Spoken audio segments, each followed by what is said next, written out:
se sigue emocionando cada vez que llega la noticia de que un nuevo nieto apareció o se le ha restituido la identidad.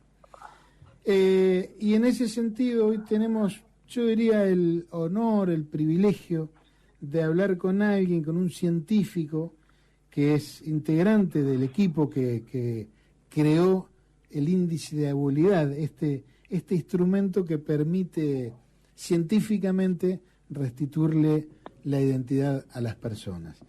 Así que lo saludo con emoción, Víctor. Estoy hablando con Víctor Penchazade. Yo soy Claudio Angelini y estoy con Juan Reginato aquí en Bahía Blanca. ¿Cómo le va? ¿Qué tal, Claudio? Y Juan, ¿qué tal? Bien, acá, después de la increíble manifestación y concentración y del 24, bueno, sé que en todas las ciudades ha habido grandes movilizaciones, pero estas cosas no se van de un día para otro.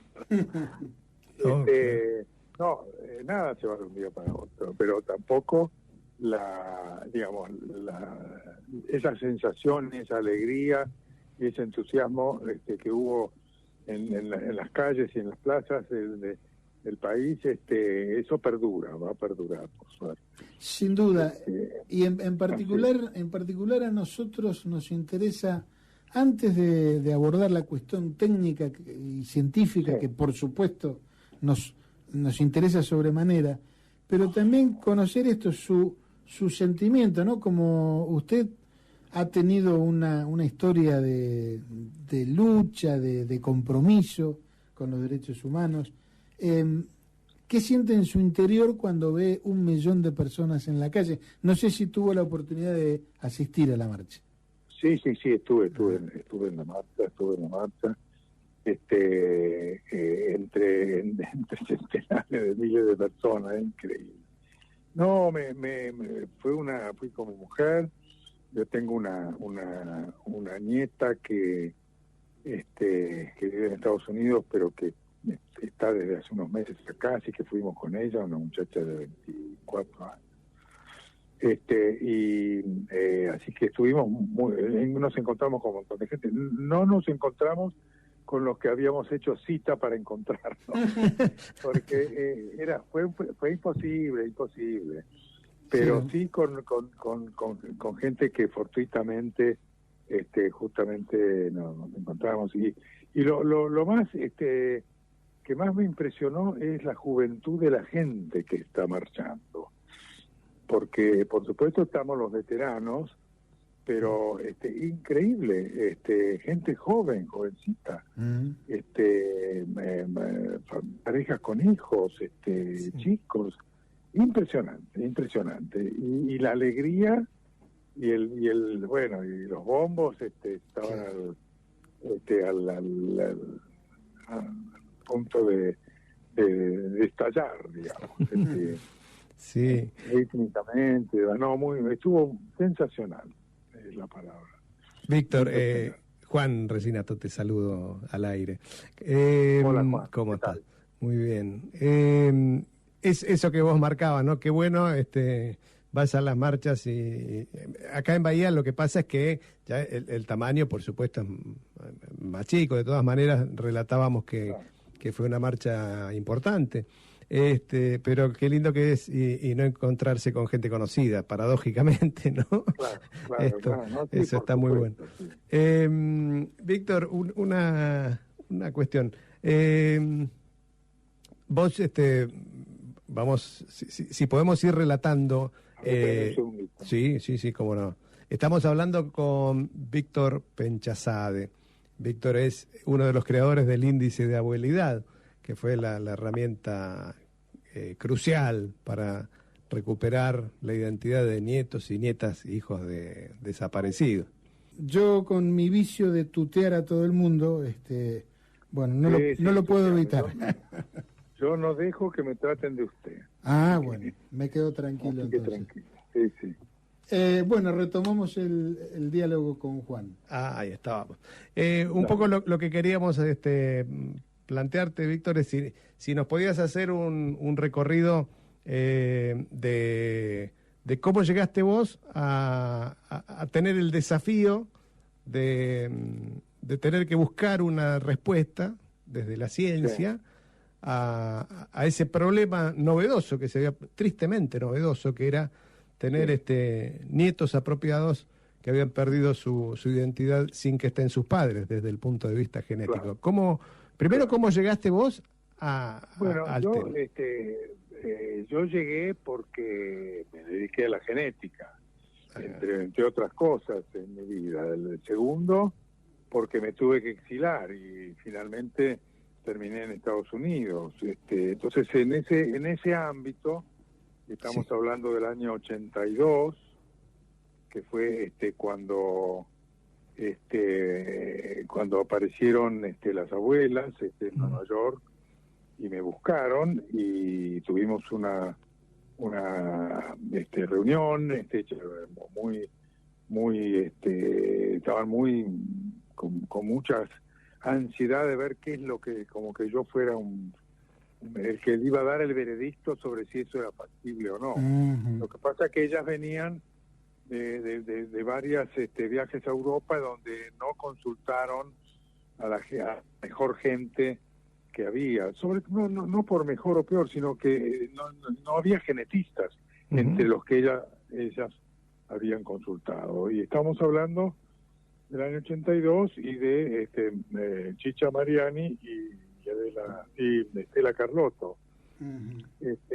que vinieron, que visitaron Nueva York, donde yo estaba, y tuvimos una reunión impresionante porque estaban, como con demandas, sí. Una demanda a la ciencia. Claro. La obligación de la ciencia es ocuparse de los derechos humanos y otro derecho humano que el derecho a la identidad, etcétera, etcétera. Entonces, fue una conversación interesantísima de la cual yo salí diciendo, bueno, me tengo que ocupar de esto. Claro. No tengo otra. Porque claro. me tiraron un guante de esos. Ahora, pero yo quiero aclarar una cosa que es fundamental, porque esto no fue una tarea de una persona, fue una tarea colectiva. Uh-huh. Y además, yo lo primero que hice, cuando se volvieron las abuelas, ¿no?, fue comunicarme con la persona que yo sabía que podía ocuparse del asunto. Y esa es la doctora Mary Claire King, de fama mundial. Todavía no era tan famosa como lo es ahora, ha coleccionado premios, el único que le falta es el premio Nobel. Ella estadounidense.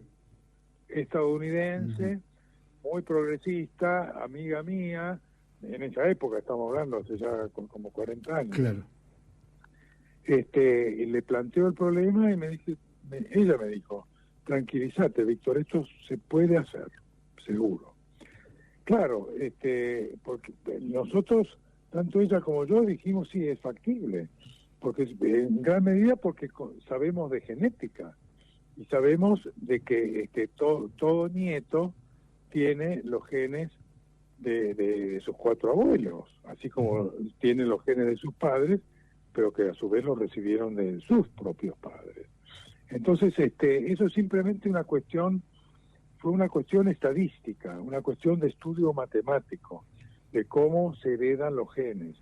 Y el cómo se heredan los genes fue descubierto por alguien que en una época que todavía ni se sabía que existían los genes, que era un monje checoslovaco, benedictino, que se llamó Mendel, uh-huh. que en el 1860 y pico estudió, no seres humanos, estudió arvejas y otras plantitas y qué sé yo, y descubrió las leyes de la herencia, que todavía son válidas. Uh-huh.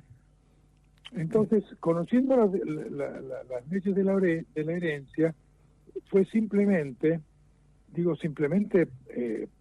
para simplificar, porque fue ya en esa época se estaba haciendo las pruebas de paternidad. El índice de paternidad nació allá por la década de los 60, Ajá. Que se usaba sobre todo en casos civiles de litigio por paternidades, Claro. y qué sé yo, qué sé cuánto. Y se estaba usando. Entonces digo, bueno, agarremos esa manera de estudiar los caracteres que se heredan por las cuales se sacó el índice de paternidad y apliquémoslo al hecho de que los genes no están, pero están los genes que tenían los cuatro, esa dupla de padre y madre, los tienen los abuelos.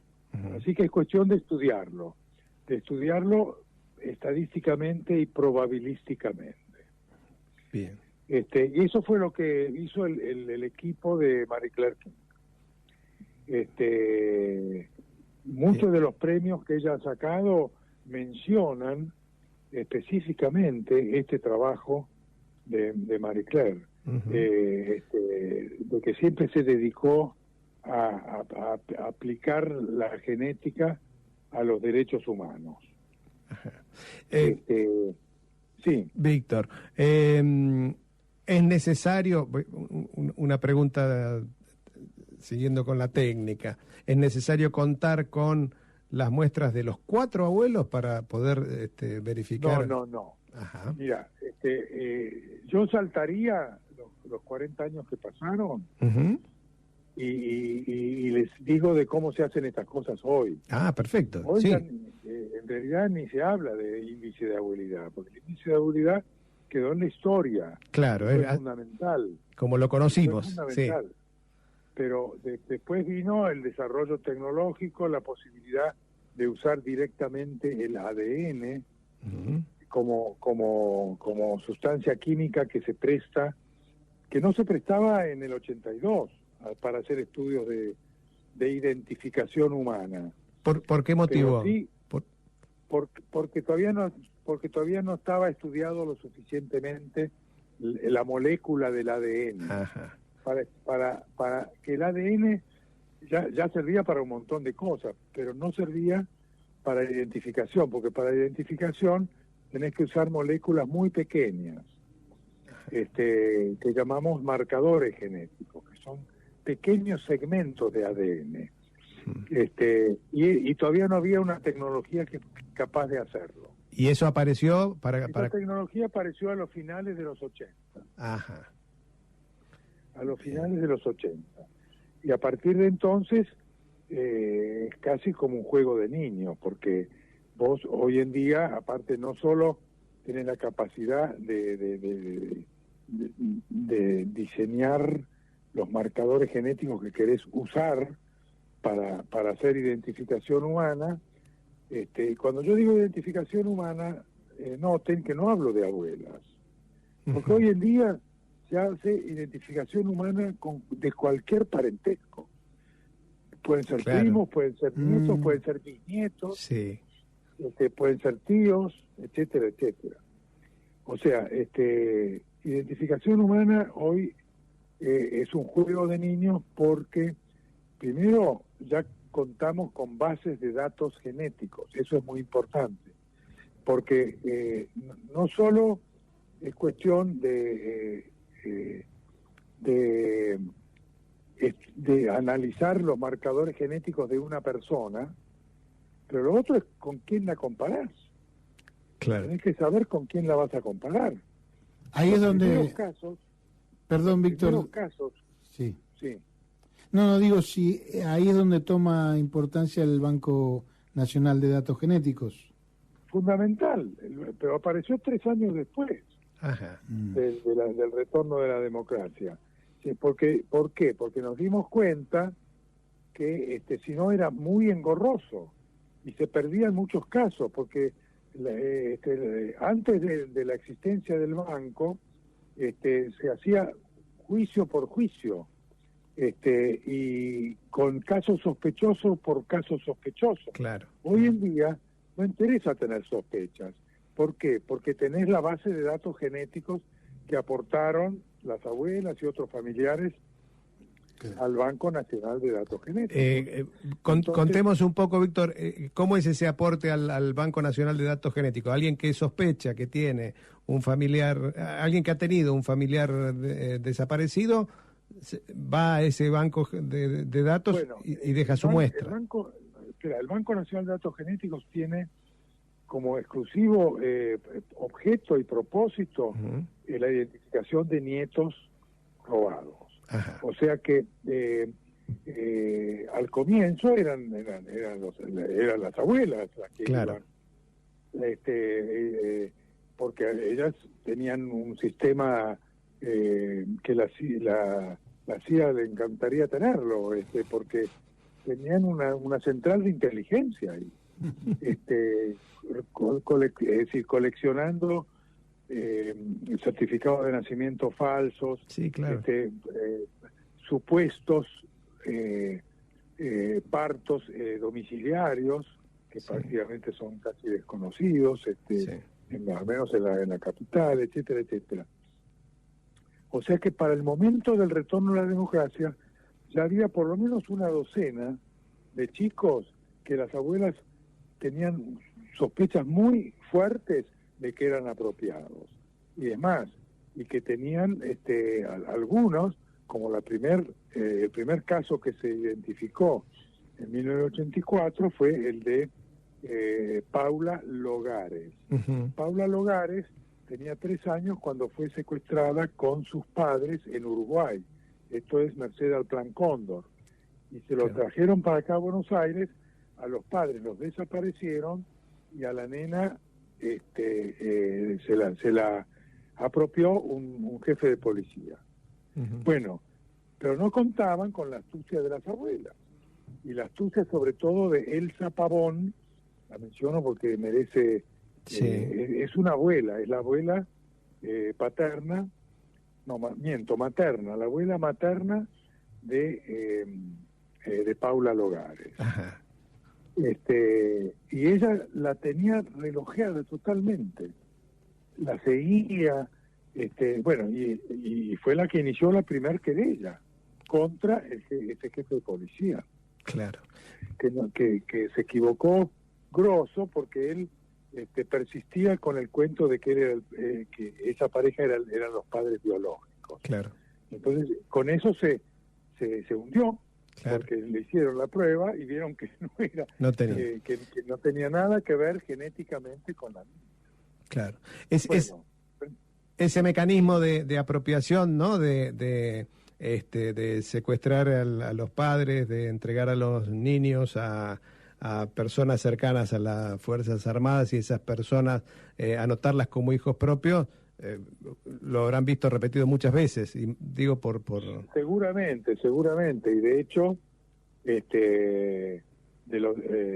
se identificaron hasta ahora 140 personas. Ya no podemos hablar más de niños, porque todos tienen arriba de 50 años. Sí, claro. Pero faltan como 300. Y esos seguramente... Sí. Han sido criados por gente ligada a la represión, pero en un entorno que era prácticamente imposible que pudieran zafar. Claro. Salvo como ocurrió con alguno de los 140, ocurrió que se dieron cuenta que no eran los hijos verdaderos. Sí. Entonces eso movilizó las cosas y demás. Pero volviendo a la pregunta tuya anterior, el Banco Nacional de Datos Genéticos está constituido por muestras ya de ADN de cerca de 300 y pico de familias. Entonces, cuando ocurre un caso en el que se sospecha que no es la identidad verdadera y la persona va a las abuelas de Plaza de Mayo, al laboratorio del Banco Nacional de Datos Genéticos, y pide que le hagan la prueba genética, bueno, lo primero que hacen, por supuesto, se obtiene una muestra de ADN del caso que se sospecha que no es veraz. Y después hay unos aparatos increíbles hoy en día que vos ponés una gotita de sangre del caso a estudiar y lo comparás con todas las 300 y pico de familias que tiene la base de datos. Claro. Y así se han recuperado los últimos que se han recuperado, yo te diría, de los últimos años, han sido todos usando la base de datos genéticos y de los que donaron su ADN para constituir el banco y la muestra de la persona sospechada. Claro. Dicho sea de paso, la gente tiene que saber que la mayoría de los casos que de gente que sospechaba que podía ser hijo de desaparecido, etcétera, etcétera, lamentablemente dieron negativos, han dado negativos hasta ahora. El banco ha hecho como 20.000 análisis en lo que lleva de su trayectoria. Es que es una búsqueda de una aguja en un pajar, ¿no? No es Exactamente, sí, pero por suerte tenemos la automatización. Claro. Que la máquina se encarga de buscar la aguja. Y si no está, no está. Claro. Punto. Ese caso queda excluido de las. No quiere decir que no sea hijo de desaparecidos. Claro, pero queda no de excluido porque no estaba, su familia no había aportado, su familia biológica no había aportado ADN al banco. Claro. Entonces no podía estar en la base de datos. Correcto. Y Víctor, una consulta del primer caso, allá el que vos mencionabas de Paula. Sí, de Paula Logares. Paula Logares. Me imagino que en ese momento plantear ante la justicia este método científico novedoso podía tener algún tipo de cuestionamiento desde el punto de vista científico llevado a lo judicial. ¿Existió algo parecido a eso? No. Lo que sí hubo acá en la Argentina es muchos detractores. Ajá. Detractores en el sentido de dejen a esos niños tranquilos. Te estoy hablando de la década de los 80, 90. Dejen a esos niños tranquilos. Les van a causar un daño, va a ser una impresión muy fuerte, como de repente se van a enterar de que estaban siendo criados por alguien que no era de su parentela, etcétera, etcétera. Bueno, esas eran detracciones también falsas porque todos los psicólogos y psicoanalistas de la época y todavía hoy piensan que no hay valor ético más importante que la verdad. La verdad es como el as de espada, ¿viste? La verdad es la verdad. En realidad así lo reconoció la propia Corte Suprema en la década de comienzos de la década del siglo del 2006 creo que fue, que a la par de que invalidaron las leyes de punto final y de obediencia debida por inconstitucionales, también dieron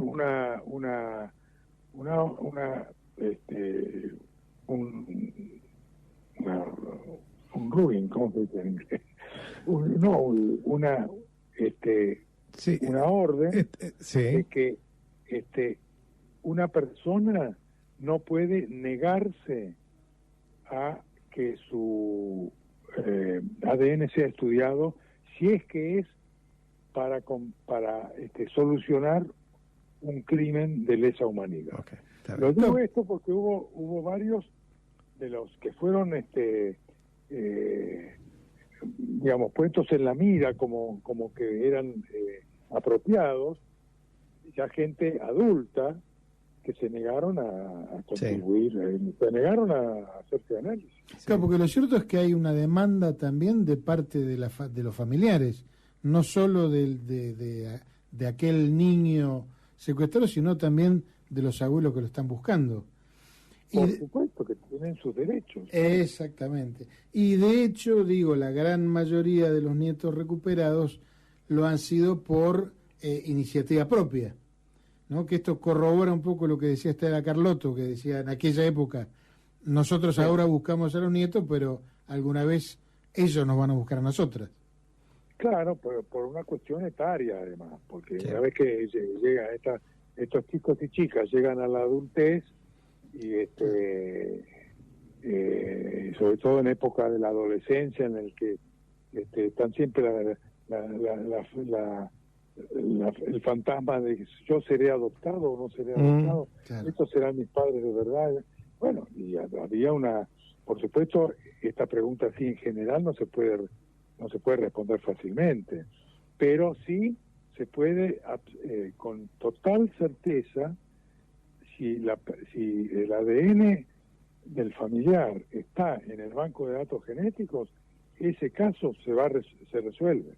Claro. Los que no se han resuelto es porque la base de datos, por supuesto, es incompleta. Claro.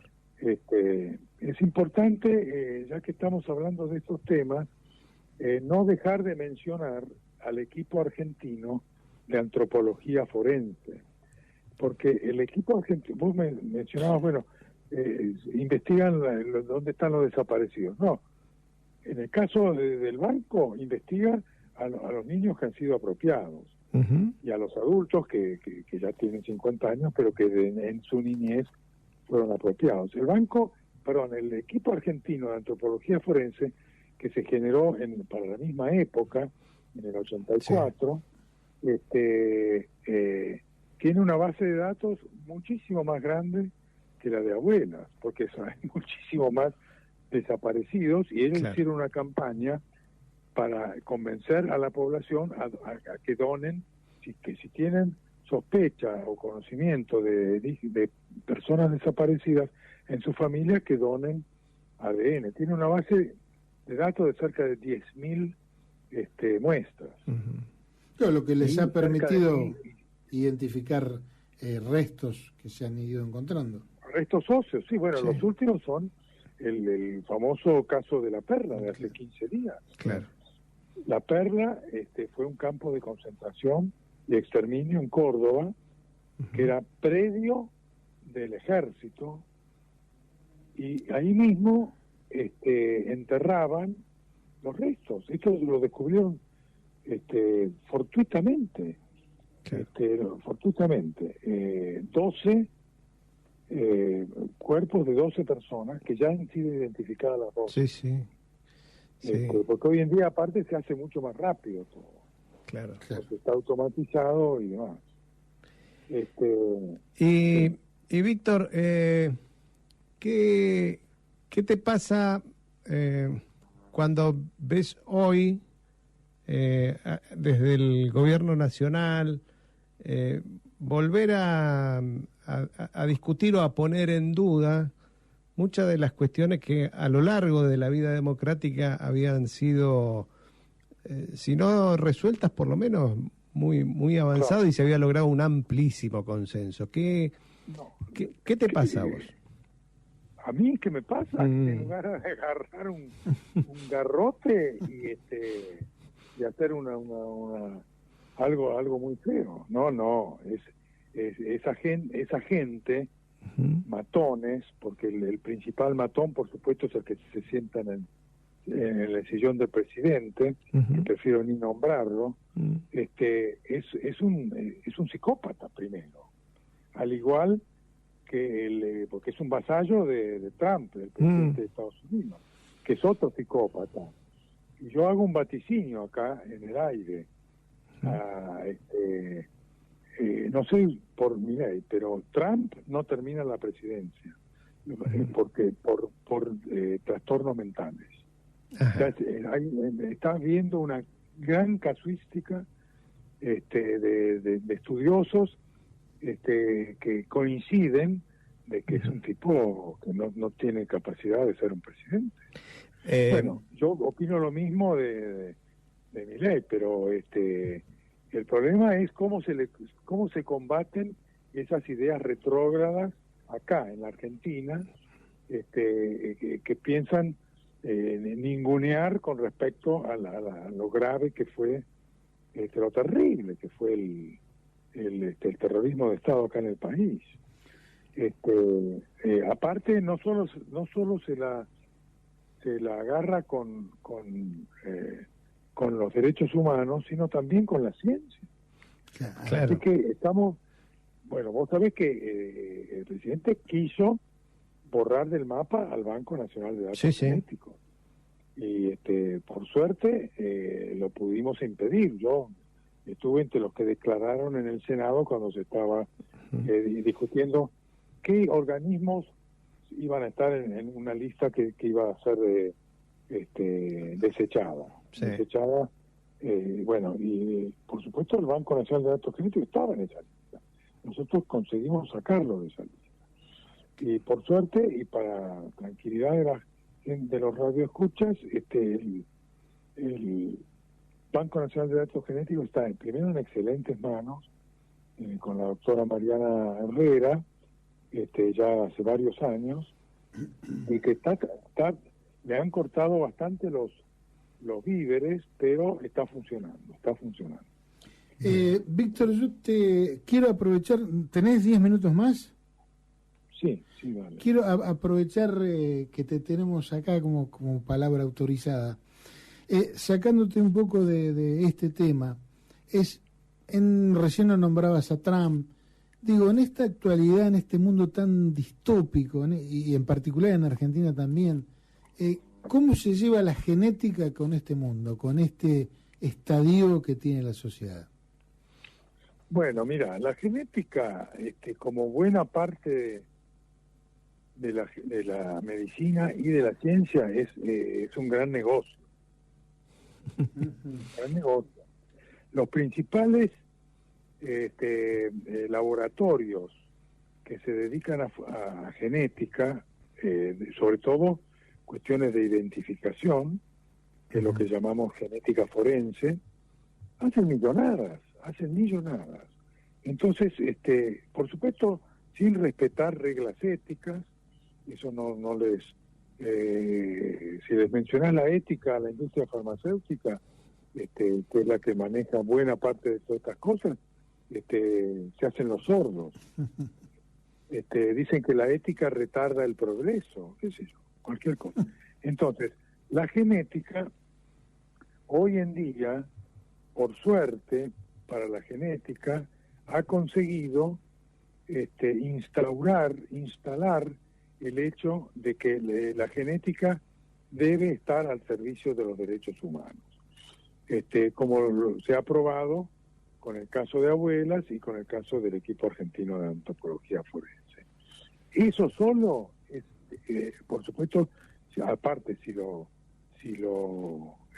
trasplantás al mundo, el ejemplo, sobre todo del equipo argentino de antropología forense, cundió en todo el mundo. Claro. Y ellos son un equipo que trabajan en todo el mundo. Sí. Abuelas es un grupo más chico, y se ha concentrado, por supuesto, en Argentina, pero el ejemplo de Abuelas ha servido en varios otros países en las que hubo apropiaciones de niños, en El Salvador durante la guerra civil, en Guatemala durante la tremenda represión que hubo con la población indígena en la década de los 80. Uh-huh. En México mismo está este caso famoso de los 43 de Ayotzinapa, que eran chicos de escuela secundaria que fueron quemados, eso se sabe hoy en día.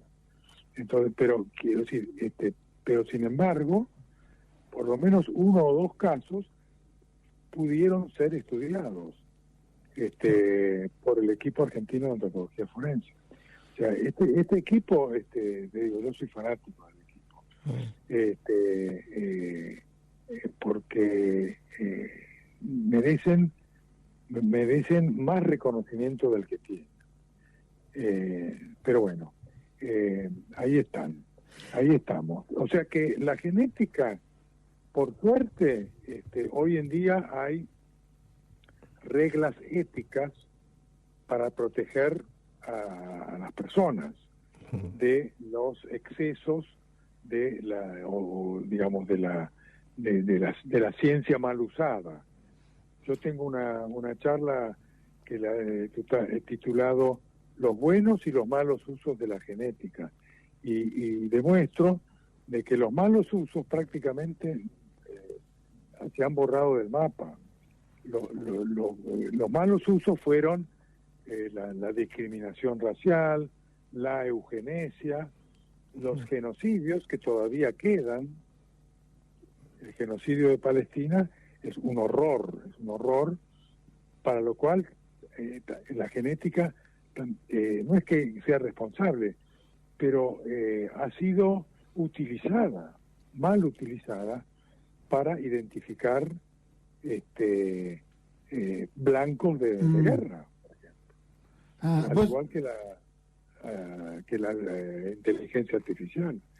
Todos estos grandes jefes iraníes que están siendo asesinados por Israel es porque tienen un sistema de inteligencia artificial envidiable, pero usado para el mal. Claro.